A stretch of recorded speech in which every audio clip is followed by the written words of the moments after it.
Good, good morning, everybody. Welcome to America's Web Radio and another episode of the Doctor's Lounge. I'm Dr. Scott Barbour, and today we got a great show for you. We're going to talk about what this election is all about, and this election is all about socialized medicine. Are we going to accept socialized medicine as our medical policy in this country, or are we going to reject it? And for all of my listeners out there who are used to listening to me, you know that we are absolutely opposed to socialized medicine for a variety of reasons. And we are advocates for free market medicine because free market medicine gives you the highest quality health care at the lowest price with the most choices and the greatest innovation. Whereas socialized medicine is a one-size-fits-all, government-run, top-down, draconian, very limited, very costly healthcare policy, and we do not want it in this country. And, you know, I try to keep this show focused primarily on healthcare, and I don't really want to delve into politics a lot because I want to really talk about the medicine. It's my passion. I've been in healthcare for almost 30 years now. For those of you who don't know me, I'm a practicing orthopedic surgeon with a large private practice in the Atlanta area. I have 5 clinics and a surgery center. I've been practicing medicine from coast to coast. I went to medical school in the Midwest, and I've evolved as a person, learning a lot about the way the world works. And I've also been able to see medicine from the inside and understand just why free market medicine is just so important for not just our healthcare, but for our freedom as human beings, and why we simply have to resist this constant attack, this constant attempt by people to force socialized medicine on this country. You know, we've talked about it often on this show that if you look back at Plato was a philosopher who was an advocate for what we would call socialized medicine. He believed that the delivery of healthcare should be for the benefit of the state, and he actually believed in a top-down system that put very little emphasis on the individual and put all of its emphasis on what's best for the state. Fortunately, in the United States, our healthcare system has primarily been predicated on Hippocrates, which focuses on the doctor-patient relationship and the importance of individual healthcare. And our doctor-patient relationship is a system where the doctor's fidelity and all of your efforts are geared towards the benefit of the patient. And we don't think about our patients in terms of the state or some bigger entity. Now, with the imposition of more and more government regulations and the control of our healthcare by the government in socialized medicine, unfortunately, doctors have lost a lot of control and their ability to manage patients. And this has had really significant effects on the deterioration of our healthcare system. And as I can tell you, I've been in this game for almost 30 years, and I can see a cataclysmic decrease in the quality, access, and cost of our healthcare just in my short career. And when I was coming onto the scene, the generation ahead of me was telling me that the system had already collapsed to a point where they no longer wanted to participate. So we have an election coming up. If you vote for one side, you're going to get socialized medicine. That's a fact. We are almost there. The passage of the Affordable Care Act was essentially a gateway to socialized medicine. And we have an opportunity with this upcoming election to promote policy changes that will foster free market healthcare and the expansion of our healthcare, which is going to increase quality, increased access, decrease costs, and promote innovation. And we're going to talk about that. As you guys know, we've been talking a lot about the COVID pandemic in the last several shows, and I think COVID has been really good at illustrating all of the problems that we've had with socialized medicine. Now, medical care is what we call a scarce resource. There's not an unlimited supply of healthcare. There's not enough for everybody to have everything all the time. And so it's what we call a scarce resource, like housing, like clothing, like food. All of these things are scarce resources. And we know through thousands and thousands of years of human history, excuse me, there are only two ways to allocate scarce resources. One is through free markets, and the other is through a government rationing body. Now, in a free market healthcare system, we're talking about a system that involves an infinite number of wants, needs, and desires by consumers that are provided and attended to by an infinite number of ideas by producers and suppliers. And when we go into a free market relationship, we're looking at a deal that is good for the buyer and good for the seller. And through a competition, the free market always provides what the consumer wants in the volume that it wants, and the competition is what leads the cost to be appropriate. And by appropriate costs, if anybody wants to go back and reread Adam Smith's The Wealth of Nations, we know that the cost is going to be associated with rent, profit, and the cost of labor. And these are the things that lead to the costs of goods and services. And it has been promoted by the free market. We know that the free market has done more to lift people out of poverty and to create the greatest standard of living that we have ever seen. It is the fairest way to allocate resources. And one of the worst ways to do it is with a government rationing body. Now, we have always had a penetration of government control in our healthcare system since my entire career. And we see government control in the form of Medicare, Medicaid, the VA system, S-chip. Now, I am not here to tell you that there should be no government safety net in healthcare. I'm not saying that at all. What I'm saying is that we should do more to promote free market solutions. And the reason that we need to do that is by promoting free market healthcare solutions, we create a system where healthcare is very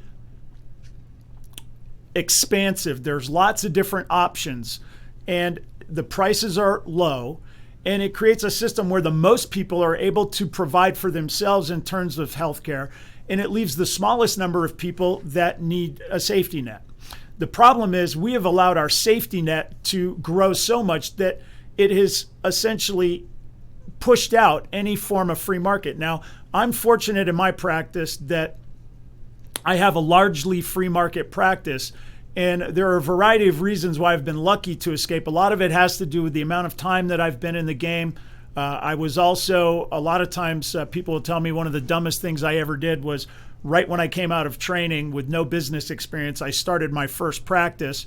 I went out of business within the first 5 years, and a lot of that had to do with my lack of business knowledge, but also a lot of it had to do with the ingrained corruption in the institution of healthcare. Anyway, we look down the road 20 years later, and I've learned a lot. And just because I've been working in this system for so long, I managed to just escape all of the government regulations that really are preventing free market medicine from flourishing in this country. And I am determined to do what I can to educate people and to fight for the expansion of free market healthcare. Now, as we talked about, when you look at government-run healthcare, you're talking about a rationing body that's, a one-size-fits-all, top-down government-run system. It usually is very limited and very costly, and it's because of a variety of different things. But the way it starts is, in a government system, you basically have a relatively small number of people trying to come up with solutions for an infinite number of wants, needs, and desires. And it's simply not possible.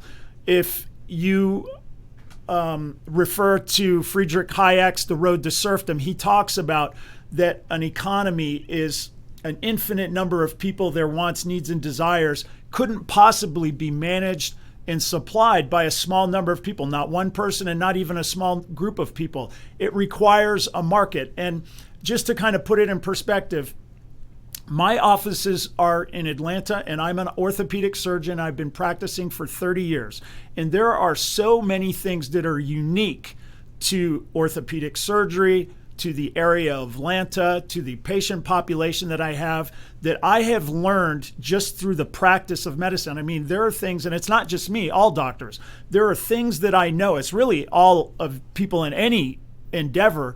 By practicing your craft, you learn things and you're able to deduce things and figure out things that are not in the textbooks and are not going to be in the textbooks for a long time, because it takes a while for that information to sort of percolate, sort of work through years of trial and error, and then for somebody to come behind and take that information and put it in an organized report we call a textbook or a paper. A lot of times people will tell me, well, how do you know that's correct? And I'll say, well, it just looks good.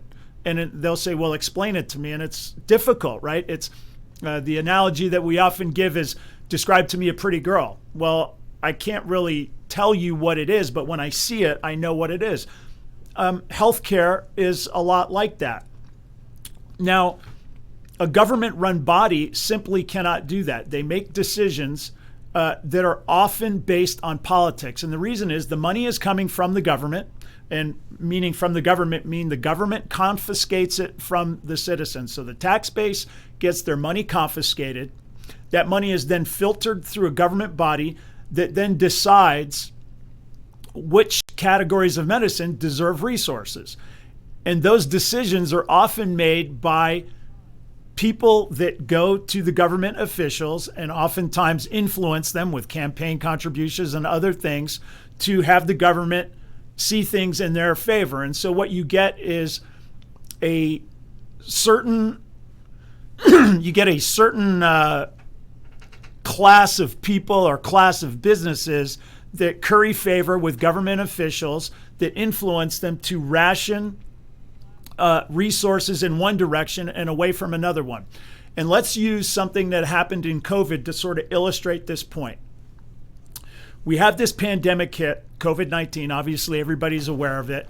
And as a physician, we've talked about it at length on this show. I've been paying attention to this from day one. Obviously, as a business owner, as a physician, as a parent, and also as a citizen, I didn't want to get this COVID. I've been following it very closely, and I had to figure out ways to learn about this disease and protect my patients and protect my staff. And because I'm an educated person, because I went to a school that trained me how to think critically, I was able to gather information that was available.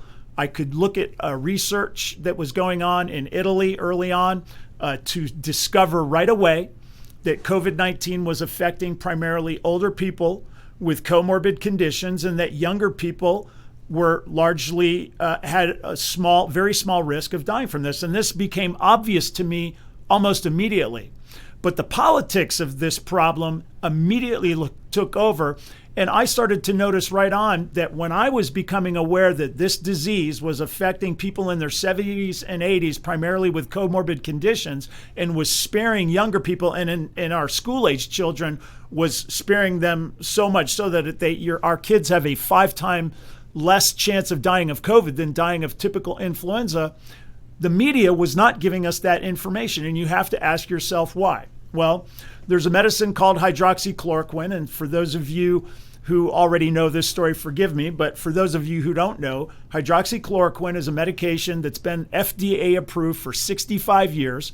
It's been one of the safest drug profiles that we've ever seen. We give it for prophylaxis to people who are going to go into regions of the world that have malaria. We use it as malaria prophylaxis. The medicine is commonly used to treat lupus and rheumatoid arthritis and other diseases. It's a very commonly used drug, meaning over the 65 years of its FDA approval, billions of doses have been administered. And so we have a very good working knowledge of this medication, and it's literally about as safe as a multivitamin. along comes the COVID pandemic, and there are people doing research out there, and there's already plenty of research that suggests that taking hydroxychloroquine was an effective treatment for COVID-19 given early in the disease and taken in combination with zinc and sometimes an antibiotic called azithromycin. As a practicing physician, a community physician that had access to an internet and a Google search, I was able to gather this information almost instantaneously. And unfortunately, the news media didn't let us know that hydroxychloroquine was effective. And early on, I thought to myself, well, this is odd. Why are they not telling us that this 65-year FDA-approved medicine may be helpful? I mean, I would take it just based on that. I mean, you know, you have this disease out there, COVID-19, that at the time we didn't know how deadly it was, but the media was doing everything in its power to make us believe that it was as deadly as could be. And so I just wanted hydroxychloroquine, and it became difficult to get it. Why? Because politics entered in this. And the way it did, and I'm just going to tell you, there's a company called Gilead that's a pharmaceutical company that produces a drug called remdesivir. Now, remdesivir is a medication newly developed that is also designed to treat COVID-19.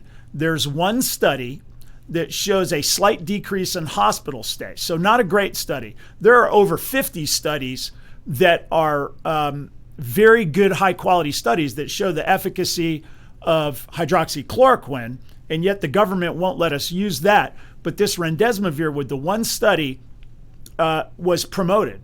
And when President Trump stated that hydroxychloroquine might be effective at treating the coronavirus, the stock of the company Gilead dropped by $21 billion.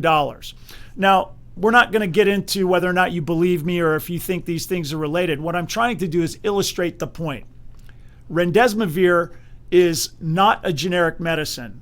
It costs $3,120 for a 5-day dose.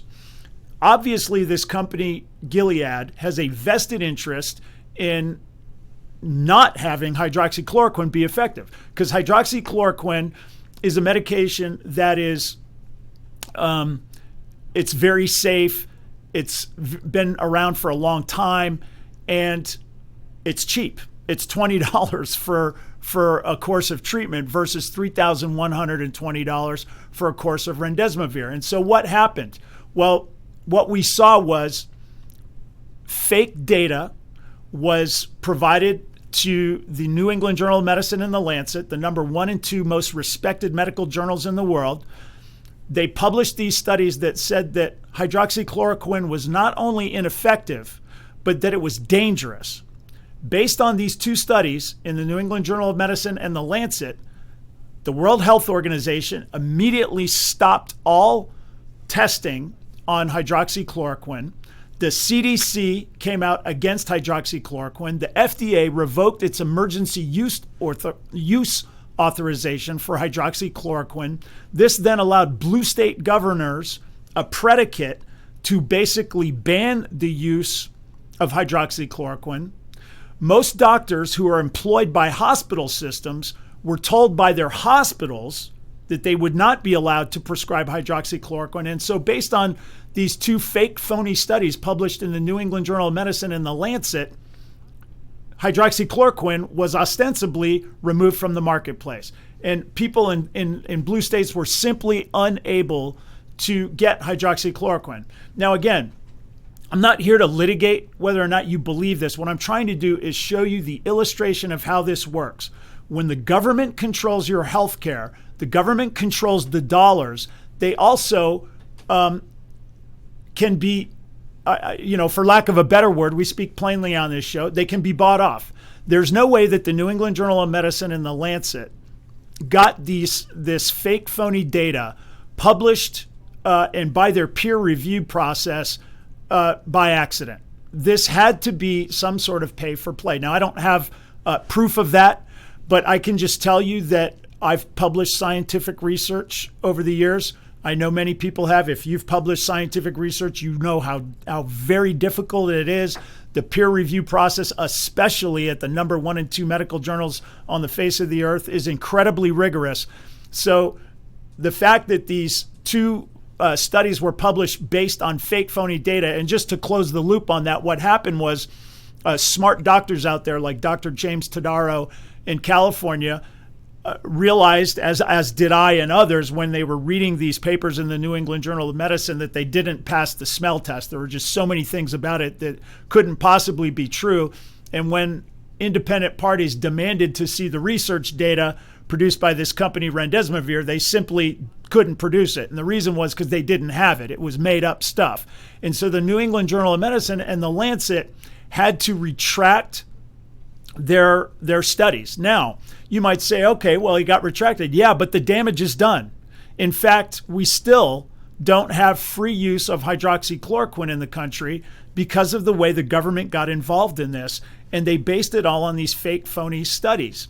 And when you have a government entity controlling our healthcare, it is easier for special interests to go in. And, it doesn't always have to be a payoff in an illegal sense, but when you have a government entity that is in control of resources, they can be influenced. In a free market, there isn't. And the reason is because when I interact with a patient in a free market setting, I have one fidelity, and that is to my patient. If the patient doesn't feel that I am working in their best interest, or even if they don't feel that my opinions are best for them, they are free in a free market to go see another doctor and get another opinion. And that's the other thing that's so important about medicine. The proponents of socialized medicine act like for every injury and illness, there's only one method of treatment. That is simply not true. You could have an injury or an illness where 10 great doctors all chime in and have 10 different amazing options, and it's up to the patient to be informed by their doctors. That's what doctor means, is teacher, to teach your patient about their illness and how to treat it. And individuals can make those decisions. In a government system, they have one size fits all. You have one way to treat something, and if you don't like it, that's just too bad. If you don't like the doctor in front of you, that's too bad. There's no incentive for the doctor to make sure that your needs are being attended to because they're employed essentially by the state, or in this case, they're employed by a hospital system that's controlled by the government, because that's where the rules come from, that's where the financing comes from, and that's where the regulation comes from. Now, if you look at what's going on with the COVID-19 pandemic, our hospital systems are still not functioning according to the science. In fact, every time I go to the hospital now, that is the one place where they're managing the facts the least appropriately. These mask mandates, I can't tell you enough. I've been counseled by others to drop the masks, that I'm offending people and all this sort of stuff. I'm sorry. I don't want to live in the world where I can't say that when we go to a restaurant and you put your mask on to walk to the table, and then you take your mask off to eat your food. If you want to go to the bathroom, you got to put your mask on to walk to the bathroom. You come back to the table, you take it off, you finish eating, and then you take your mask, you put it back on while you leave the restaurant and go outside. I just need people to please admit that can't possibly be doing anything. And yet these are the policies that are taking control of us because people are afraid of the politics. And that is the number one problem with socialized medicine, is once politics get involved, then the doctor-patient relationship is essentially dissolved because the doctor-patient relationship doesn't care about politics. Let me give you another example. I have a patient right now who's got a very, very difficult problem. I'm going to be operating a little later. He's in a lot of pain. He's in a lot of pain. And listen, there are lots of patients out there that are in a lot of pain. An opioid medication is a tool of medicine that is very important. And if you've ever had illness or injury or surgery or something like that, if you've ever been in excruciating pain, the ability to control that pain is priceless. And I've been there myself. I've had injuries and surgeries, and I'm telling you that the ability to control pain is incredibly important. Unfortunately, politics took over opioids. And I don't want to get into the politics. Maybe we'll do a show one day talking about the opioid crisis. In fact, that would be a great idea. But for now, just suffice to say, when I first started my training, we were coming off an era where doctors apparently were not paying very much attention to pain. And so we were trained that pain is what we call the fifth vital sign. So heart rate, blood pressure, respiration, and then they wanted us to add pain. So it was something, and vital signs are vital. That's what we always say in medicine. We'll tell students, why do we check the vital signs? And they'll be thinking, and then we'll say the answer is because they're vital. They are important. They give you important information about how a patient is doing. And so to include pain was I thought smart and important, and is a major aspect of taking care of patients. As time went on, there's an opioid epidemic that's taking place, and I would just tell you, without getting into it, the politics of the opioid crisis has affected our policy on opioids. And so now what we've done is we've essentially made it very difficult to provide appropriate narcotics treatment for patients. So I'll have patients that are up on the floor, and I used to be able to sit down and talk to nurses about a strategy for patients. If their pain goes a certain way, do this with medicines. And, usually at night, the medicine that I used in the operating room is starting to wear off, and so the pain would go up, and so you'd need to add medication. And there was a whole strategy that you had to implement in order to maintain control of a patient's pain. Well, with the one-size-fits-all government-run takeover of healthcare, where they've tried to make medicine a cookbook scenario, we're no longer allowed to have these conversations with nurses. We're forced to put notes in the chart. We have these pre-ordained, these pre-written order sets that we have to choose from that may not be appropriate for a patient. And I have this person that has a ton of nuance to them that make them very difficult to control their pain. And I am simply unable to work my way through the hospital bureaucracy to control this pain. Now, another thing that's important about pain, and this is another one of these things that's inside baseball, the management of pain is complicated and takes a lot of energy and effort. And when I first started practicing, I'd finish surgery, I'd go into the recovery room, and sometimes my patients would wake up in more pain than I liked. And I didn't want them to do that. Their perception of their whole experience is my name. And so I had a vested interest in learning and coming up with ways to manage their pain. As an employed physician, I represent the hospital, and we don't really have a doctor-patient relationship. That effort and energy is sort of secondary to me. And so doctors tend to put less effort, or they could put less effort into managing a patient's pain control. And it's just one piece of evidence where the doctor-patient relationship is so important for you to get the type of healthcare you deserve. Now, we're going to get into this more when we come back from the break. I'm Dr. Scott Barbour. You're listening to me on the Doctor's Lounge on America's Web Radio. Perhaps you are struggling to cope with the disease of addiction. If not, you probably know a family member or friend that needs help in battling the cravings and the personal and professional damage done by the effects of drugs or alcohol. Get a pen and paper and be ready to write down the following. These are the issues that the trained staff at the Atlanta Healing Center address and treat every day. Their doctors and counselors with over 40 years of practice in the field of addiction can treat the suffering individual in a thoughtful, compassionate, and experienced manner and guide him or her along the path to recovery. So call 770-696-9862 and speak to a knowledgeable staff member about how you or your loved one can be helped to enjoy a better and healthier life. More information is also available on the website at www.atlantahealingcenter.com. Hello, I'm Dr. Mike Karuchak. Have you ever wondered what doctors talk about amongst themselves? If you do, join us on the Doctor's Lounge and hear the doctors' conversations amongst themselves. Join me and my co-host, Dr. Hal Schertz, every Thursday morning, 8 to 9 a.m. The Docs for Patient Care Foundation is your way to join the fight and become a member of an organization created by doctors for patients dedicated to fighting for your healthcare freedom and preserving the doctor-patient relationship. Get a pen and paper. Write down www.docsforpatientcarefoundation.org. That's www.docsforpatientcarefoundation.org. Go to our site and please make a generous tax-deductible donation and join the fight today. Thank you.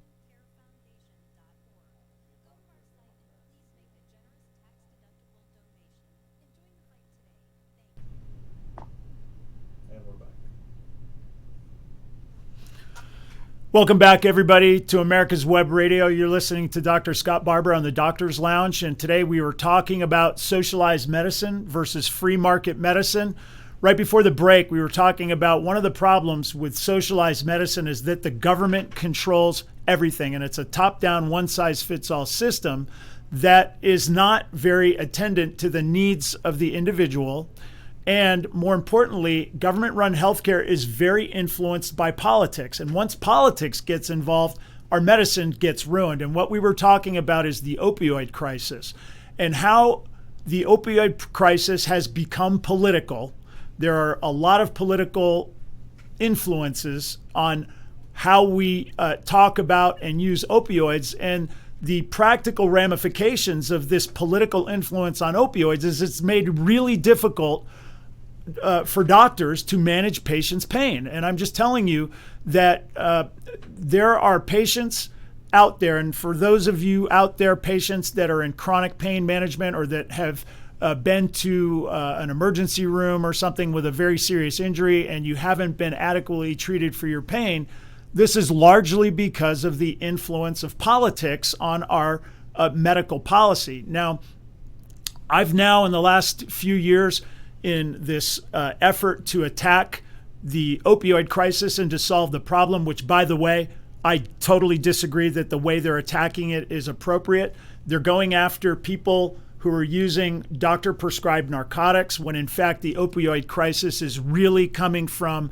illegal narcotics that are being smuggled into the country. That, again, is a subject for another day. But the point is the government regulations on the use of narcotics are taking control out of my hands. And I've had 30 years of dealing with patients, people who are addicted to drugs and all kinds of patients. I understand how these medications work, and I understand how people suffer with pain. And so the penetration of government-run healthcare has a negative effect on our healthcare at multiple levels. And let me just give you an example. When I was a kid, my mother was a trauma nurse, and in her day, she went to a 4-year school, I believe as Mass General, and she was a really great nurse. She worked in a trauma center. She was smart. She knew how to do a lot of things. And as I started getting older, she would come home over the years and be very frustrated at how they were replacing first of all, they were decreasing the reimbursement for nursing. And so people eventually decided, I don't really want to become a nurse. And so you couldn't encourage people to go into nursing for the prices that they were willing to pay. And so what they did was they started hiring people that were less trained. They called them LPNs. I forget what that stands for, but it's basically like a nursing assistant. And my mother used to complain that as you're bringing these people in, they don't know how to do anything because they're inadequately trained. The doctors, recognizing that my mother was fully trained, would always go to her. And so my mother's reward for being very good at her job was that everybody gave her all the work to do and avoided going to the people who were inexperienced. And for you nurses out there who have experienced this, you know exactly what I'm talking about. Well, the same thing has happened with doctors. As the government has taken over healthcare and controlled the dollars, the government decides which doctors they value and which ones they don't, and also decides how much they're going to reimburse. And so what happens was they realized that doctors refused to do certain tasks, and the system, because there were no doctors there to do the work, would replace them with lesser trained providers like physician's assistants or nurse practitioners. And you can see this going on in the emergency room. And listen, I love my nurse practitioners and I love my PAs. That's not what I'm saying. There's a role for them. But becoming a doctor and going to medical school is a lot of training and a lot of work and a lot of experience. And there are just simply things that doctors are better able to do than lesser trained people. And in my view, it should be the market that decides where that is. But unfortunately, what we have is the government. So you got the government valuing certain things in medicine and not valuing others. And when you don't value something, you get less of it. So, for example, in the emergency rooms, for 20 years or so, a shoulder dislocation is a common problem that somebody goes to the emergency room for. So they, patient will dislocate their shoulder. They go to the emergency room, their shoulder's out. You usually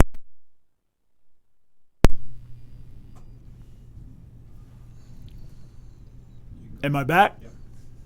A little power outage there. Anyway, you have usually an experienced emergency room doctor, and relocating a shoulder, for the most part, is an easily accomplished task by a trained physician. So I would say early in my career, I didn't get called in that often to reduce a shoulder because the doctor in the emergency room was able to reduce the shoulder. Now, every now and then you get one that's complicated and it requires an orthopedic surgeon. Well, I was on call not too long ago, and I got called in by a patient for an irreducible shoulder dislocation. And for those of you who are not educated in medicine, that means a shoulder that is dislocated and will not go back in the socket. We call it an irreducible shoulder dislocation.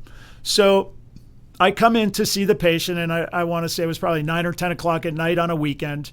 And the patient was just absolutely miserable. And I went in to examine him, and the patient said to me, I'm just done. I'm in so much pain. I'm so miserable. They've been messing with me all day long, and I cannot take it anymore. And it took me 1 second to relocate the shoulder. And she looked at me and she said, oh my God, I wish they'd have called you 12 hours earlier. Well, that was a function of the government takeover of healthcare, bringing less experienced people in to manage it on the emergency room side, unable to take care of a minor problem, and as a result, the patient suffered. This kind of situation goes on all the time. In a free market scenario, people don't want to wait 12 hours to get their shoulders relocated. And so a competitive free market system would have doctors that are able to reduce shoulders appropriately, and you wouldn't be left sitting there for 12 hours. And which brings me to another aspect of free market medicine that is completely absent from government-run healthcare, and that's what we call the discipline of failure, right? In free markets, you have what we call a discipline of failure, meaning if you're an engineer and you build a bridge, and that bridge does not work because you didn't follow the physics properly, and you didn't follow all of the engineering, and you didn't have the engineering knowledge, and you weren't very good at your job, you built that bridge and it collapsed, that would be the last bridge you built.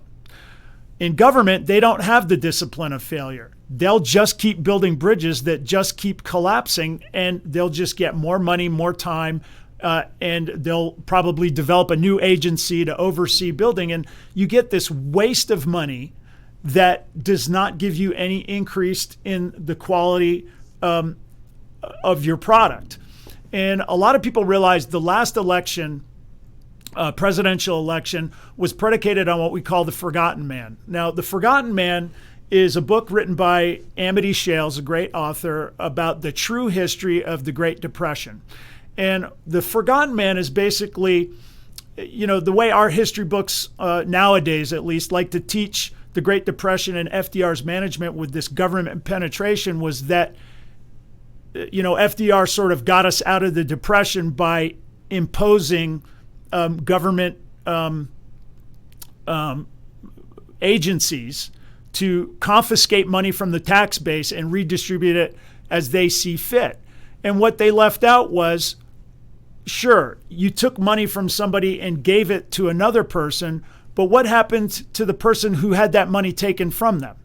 So, for example, just imagine FDR comes up with his department of digging ditches and his department of filling in ditches. So you get one group of people that are paid money to dig holes in the ground. Then you pay another group of people that are paid to fill those holes back in. At the end of the day, you have confiscated that money, you've given it away, and you have nothing to show for it. In a free market system, when people that are inventive and industrious and have vision, they take that money and they create wealth, they create innovation, they expand goods and services that the market wants. If they're successful, meaning they've succeeded in the discipline of failure, the market will send more resources to them. They'll make more money. We'll get more of that product. People who are involved in endeavors that are not successful, that are not bringing in money to them because the market doesn't want it, will then allocate their resources to go into whatever endeavor is making money. And by creating that competition, the cost comes down. And you get higher quality, more innovation. You get exactly what the consumer wants, and things that the consumer doesn't want goes away. But in government-run healthcare, you don't have that. The good money goes after the bad. And let me just give some examples from COVID. Now, the politics got involved in COVID, and I knew that this was going to happen as I was following this. We started following the deaths. I did too, early on. I immediately looked to Italy because they were having sort of that first experience, South Korea as well. And it became obvious almost immediately that the vulnerable people were patients in their 70s and 80s with comorbid conditions. We saw very early on that school-age children were largely spared by this disease, and people in the middle had a risk that was less than the flu. So I thought, okay, that is great news. But the politics got involved, and we implemented lockdowns, mask mandates, which people didn't like. People's businesses went away forever. We took the greatest economy in human history and basically we self-inflicted a stop and crushed it. People's lives were ruined by this. Now, just imagine if you're a politician. I just implemented these lockdowns and masks that, by the way, have not been shown to be effective. Now, can you imagine a politician going and having to tell the public, hey, listen, I know we implemented these lockdowns and masks. I know you lost your business and you went bankrupt. And we're sorry, but it turns out we didn't, those were not effective. I knew right away that was never going to happen. Once we started these draconian lockdowns and pushing these mask mandates and the testing, that once the ball got rolling, a government entity is unable to adjust. And so what we saw, and I'm just going to go over a few things I was jotting down before the show, but first of all, we implemented lockdown. Now, lockdown is not based in any science. It was a policy that was put together by computer modelers over the objections of epidemiologists who said that the consequences of these lockdowns were going to be much more severe than any perceived benefit. There was no science behind it, but yet we went down this road. We started doing massive testing, and I've illustrated on this show over and over again that there has been fraudulent testing for a variety of reasons. These testing companies have tests, and this is not my opinion, by the way. This has all been admitted by the CDC, all these things. They're testing, a lot of these tests that were supposedly testing for COVID-19 were actually turning positive for coronavirus that causes the common cold. The CDC was busted conflating tests that were patients that had antibody tests with PCR tests, which are basically combining people that are immune to the disease with people who may be infected. We know that there's a false positive rate with these tests. We know that there has been financial incentive to hospitals to diagnose people with COVID, even when they don't have COVID, because they were going to get reimbursed more. So the American Medical Association that manages our CPT codes came out with an emergency code for COVID that was reimbursing hospitals at 100%.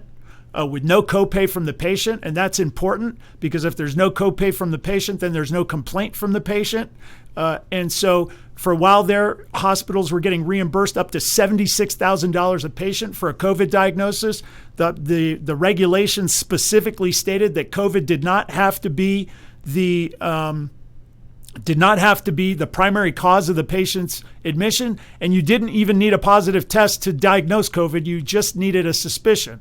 Well, I'm just here to tell you, as person running a business, if you're going to pay me at 100%, no questions asked, you can bet I'm always going to err on the side of diagnosing COVID. So now we have this number, 208,000 deaths attributed to COVID, and Joe Biden said it a bunch of times at the debate.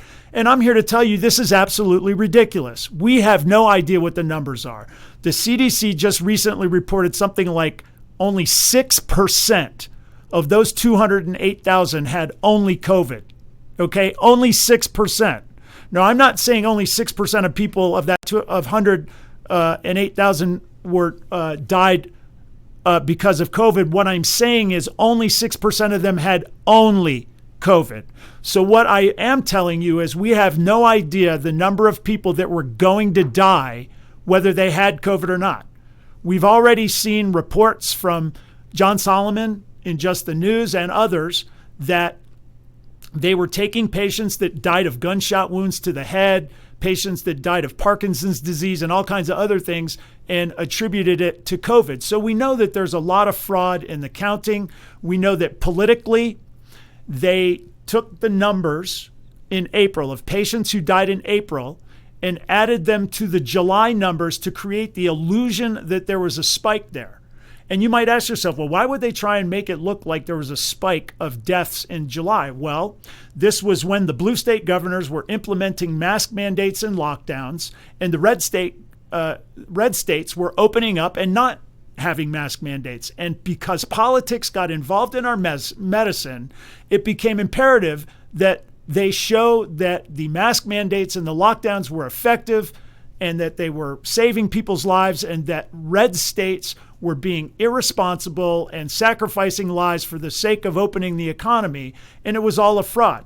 Now, I can see this clearly because I've been following it day to day, and I'm educated on the numbers. And another thing, I have access to the hospitals. So I can go in and actually see the number of patients that are truly suffering from COVID.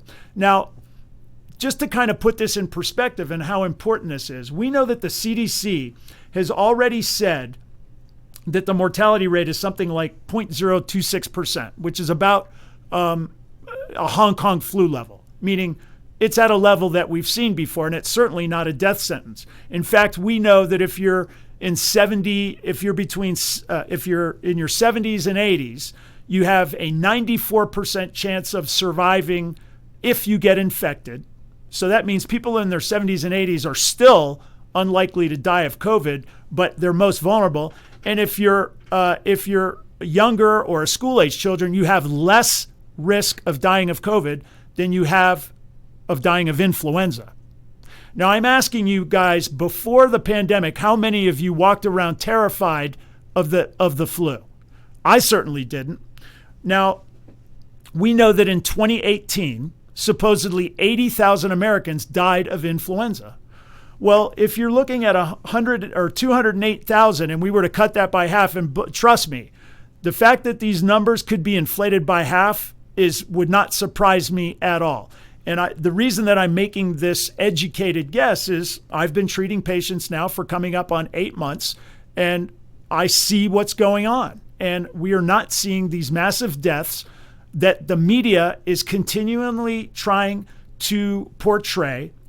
And to not lose our focus here, the point I'm trying to make is that when you have government-run healthcare, that politics affects the medicine that we get, and you can see it illustrated in COVID. So we got these lockdowns, political. We got these mask mandates, political. Donald Trump went and moved mountains to create ventilators. And look, that's great. But it turned out that ventilators were not really the solution to COVID. But the political winds were going to abuse him if he didn't have enough ventilators. And so Donald Trump, in an attempt to defend himself from political attack, went out of his way to make massive numbers of ventilators. And now we have so many ventilators that, we're shipping them overseas. And not that no good came from it. It was not necessary. And that's the whole point. Government-run healthcare doesn't know what you need. It doesn't know the amount of what you need, and it restricts you from the things that are necessary, and it wastes money. More on this. Donald Trump knew that there was going to be an attack on him for the deaths that were occurring in New York. So he sent the hospital ship up there, and it was unused. They built a makeshift hospital in Central Park to manage the COVID, and it was unused. All politics. All of these decisions are political. We've got our schools shut down, and we heard one of the superintendents in California basically saying, we're not going to open the schools up until after the election.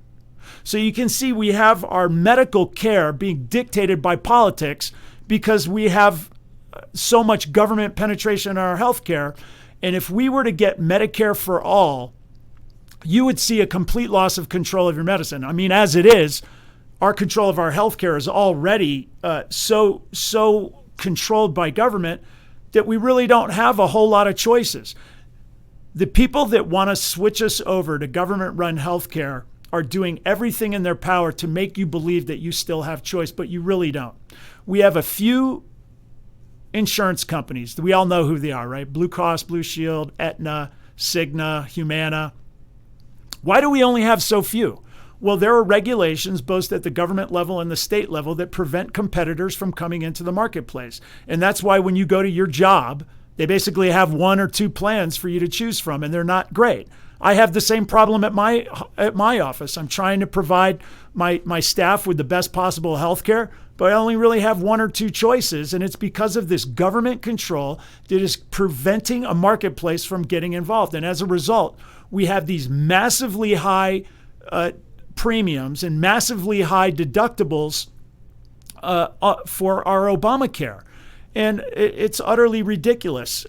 During the debate, Joe Biden made the statement that if we were to repeal Obamacare, that 100 million people are going to lose their health care. This is ridiculous. Those people had, many of them, private health insurance that they loved. When Obamacare came around, they got pushed onto Medicaid. Now, Medicaid is not a great insurance plan. It's got very limited coverage. It reimburses providers at such a low amount that providers are not incentivized to see them. And so it's very difficult for a Medicaid patient to find a doctor who will take care of them because there just aren't enough slots available. The Oregon plan the Oregon study that looked at Medicaid actually found that patients with no health care had better health scores and did better than patients on Medicaid. Demonstrated that Medicaid was actually worse for people than not having any health care at all. So we have this situation where Joe Biden is promising Medicare for all, and they use the term Medicare for all because they want you to believe that it's going to be Medicare. It's not going to be Medicare. It's going to be Medicaid. And that Medicaid is actually going to turn into the VA system. Once they have total control of the health care, you are going to see complete loss of your health care freedom, and the cost is still going to go up. You know, they talk about it. Bernie Sanders is famous for saying it. Oh, you don't pay for it at the point of service. Yeah, they take it out of you in the form of taxes. I mean, people, you have to understand right now, our country spends about $3 trillion a year in government spending. I'm sorry, we spend $4 trillion a year in government spending. We only take in $3 trillion in our taxation, okay? And by the way, the Trump tax cuts has led to more revenue to the federal government than we had before. And you might say, well, how can that be? We're taxing people at a lower rate. How can we be getting more money? Because the lower taxes leads to innovation and the expansion of free market business that creates a greater tax base. So you have more people paying less money. And the result is that the government actually gets more money coming into the coffers than they would with the higher tax rates. So it is absolutely crucial that we continue with the low taxes, especially because our spending, we've added another $3 or $4 trillion of spending to try and tackle the coronavirus outbreak. And now you've got people that are talking about socialized medicine or a Medicare for all that is upwards of $30 trillion. Even I'm getting confused with these numbers, but $30 trillion. And we all know that's ridiculous. Whenever they say it's going to be $30 trillion, it usually ends up being a couple of $100 trillion. And then they want to do the Green New Deal on top of that. This is utterly ridiculous. And President Trump was actually correct when he said if Joe Biden wins and we implement socialized medicine, which is what Medicare for All is, that the 180 million people who actually have some form of private health insurance now are going to lose that and be forced into the Medicare for All system, which is essentially this VA-style, one-size-fits-all, government-run, top-down system that we know is failing. We know we're failing. And I can tell you that we know we're failing because we're watching it happen in real time in response to this COVID. And the reason that this COVID is an important paradigm for us to review is because it's a pandemic, the government has basically taken total control of our healthcare system, and we have essentially given up all our rights. And it allows us to see what happens when we have the total government control of healthcare. Now, one of the other important things about socialized medicine is they like to say that everybody has access to healthcare, but we really know that's not true. There are some people that are have a little more access than the rest of us, which is always the elites. And it's these political people that are trying to push this Medicare for All system that show us who they are every single day. Now, I've talked on this show many times about the Premier of Newfoundland. Back during the Obamacare debates, the world was discussing socialized medicine. The Premier of Newfoundland was a proponent of socialized medicine in Canada. He developed a heart condition and needed a surgery that wasn't even offered in Canada. He traveled to Miami to get his surgery, and when he was confronted by people that were pointing out this obvious hypocrisy, he said, well, it's my healthcare, I can do what I want. And I thought to myself, you've got to be kidding me. You're literally telling us peasants that we have to accept your draconian, limited, one-size-fits-all, expensive, horrible quality socialized medicine, but when you need something, you get to go and get the top shelf. And just to kind of point this stuff out, we've seen the Michigan Governor Whitmer's husband, who was trying to go put his boat in the lake and was told, well, the government put a mandate against boats. And he tried to say, well, do you know who I am? Sort of trying to force the person to put his lake in the boat. We saw Gavin Newsom, the governor of California, closing down wineries, but not his family's winery. We saw Bill de Blasio in New York City going to the gym when everybody else was locked in the gym. And when he was confronted by this hypocrisy, he said, well, I'm super important and my health is necessary, so I have to go to the gym. We've seen Nancy Pelosi and Lori Lightfoot go and get their hair cut when nobody else is allowed to. If you think this isn't going to happen in your healthcare with socialized medicine, you're sadly mistaken. All right. This was a good show today. I know I put a lot of stuff in there, and we'll pick up some more of it next time. I'm Dr. Scott Barbour. You're listening to the Doctor's Lounge on America's Web Radio. Look me up on Twitter. I'm at @DrScott_Atlanta. Have a great weekend. I'll see you guys next time. You're listening to America's Web Radio on the AmericasBroadcastNetwork.com. Thank you for listening. The Doc's